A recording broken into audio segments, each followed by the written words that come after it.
Okay, it's July 24, 2012. There's a reason I'm actually doing this unfocused. There's a double reason. One reason was because to explain how out of focus the American public is. But now I'm going to show you something that is on YouTube, and you may want to look at this because the FBI could have foiled this plot if they had given the warning properly, which they did not. There were bombings in Somalia theaters and in some German things. Bombings that occurred, attacks in theaters. This was in May 17th, 2012. It's called a roll call cage. I'm going to show you a picture of the letter that specifically shows the, there you go, roll call release. And it's by the FBI. See that? May 17th. Terrorist warnings against theaters. It's hard to read, but if you go to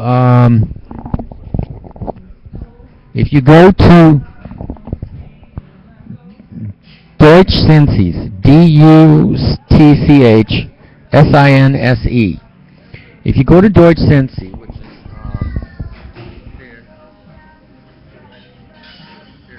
Deutsch Sinse, you will get this. I'll play it once again for you. Roll call release. It's at Homeland Security. You can see the FBI seal there, and it's rolling up.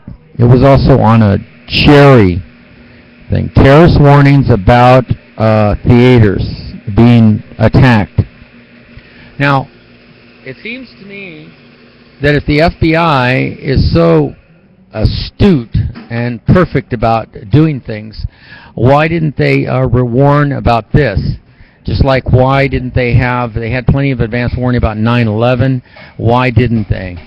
Now, it seems to me that this country is just really inept. They cannot handle these things because they don't know how. I don't care how much of an expert they say they are. They may come forward and get on television and say, oh, well, we can't be everywhere. We can't go in everybody's house and check them all out. But in actual fact, that's exactly the wrong answer.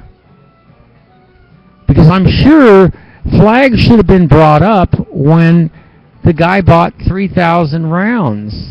I mean, what are you going to do with 3,000 rounds?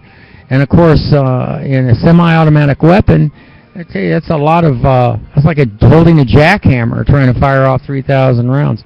Anyway, the bottom line is that my civil rights have been abused, and this is an ongoing thing. And look at this guy. I'm a presidential candidate, and this guy's getting all this publicity. All the drama is drug out into the public. And a poor presidential candidate cannot even get up to bat. Forget about getting to first place. I don't even get a bat in my hand. I can't go after Obama and Romney. And this is what I call low-down civil rights tactics, guerrilla warfare. And like I said in my other videos, you all deserve it. You deserve all the shootings and stuff because you're inept.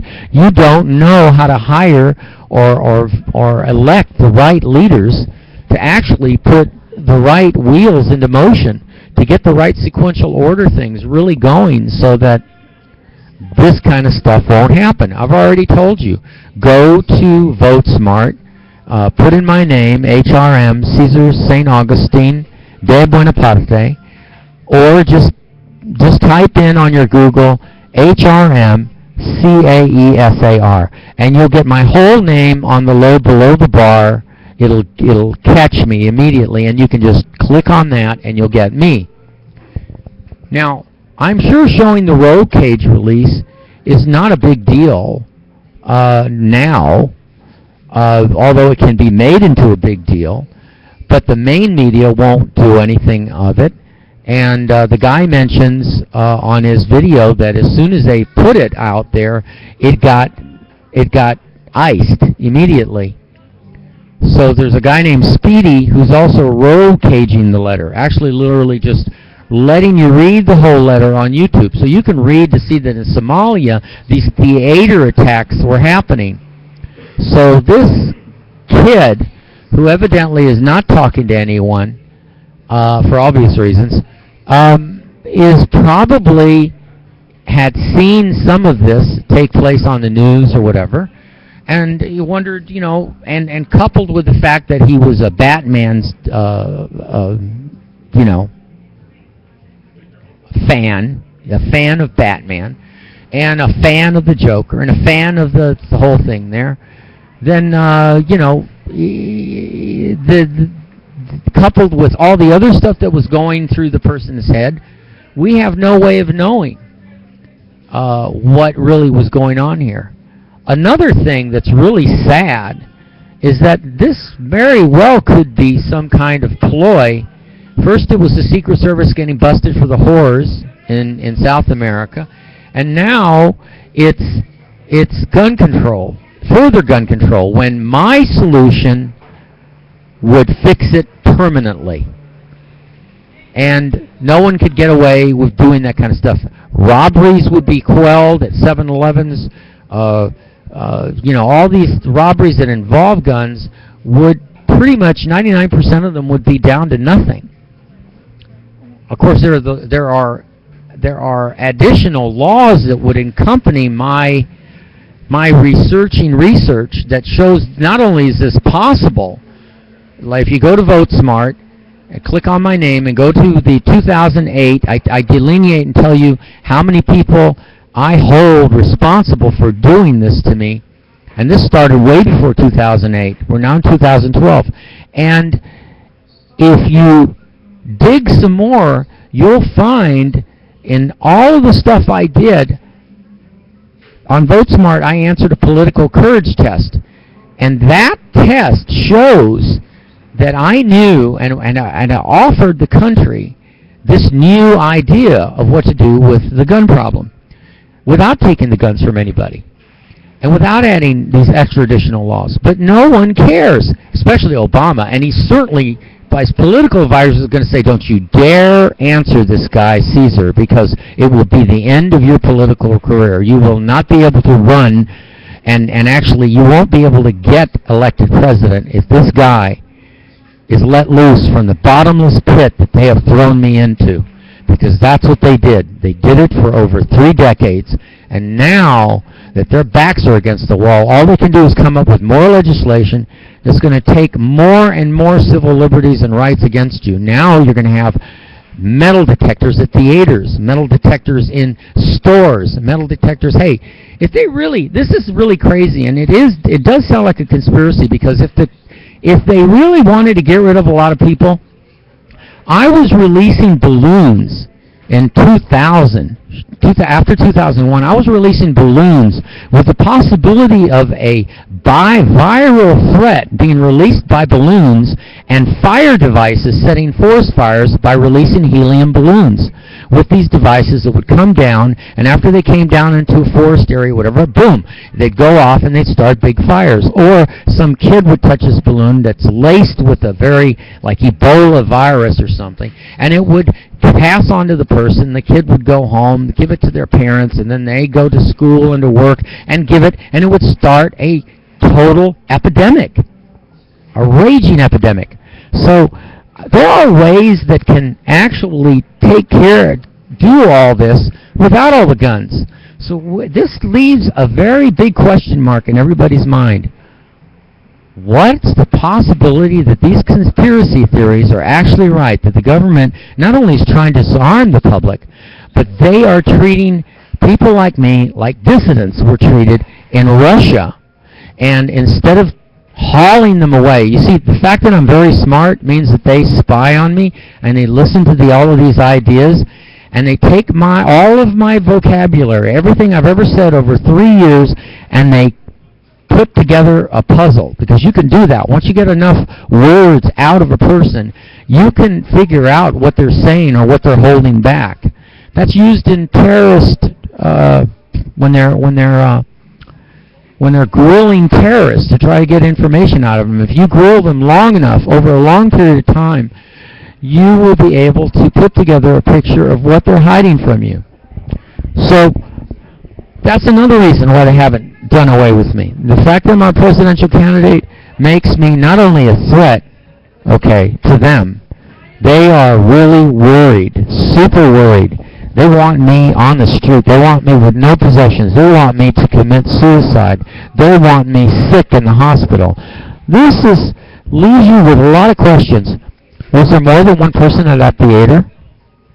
Now I'm beginning to think this is a conspiracy. There was more than one person at that theater firing rounds, and the only people that are checking out the CSI that's doing the investigation, remember the FBI is involved, all these other people, evidence can be tampered with.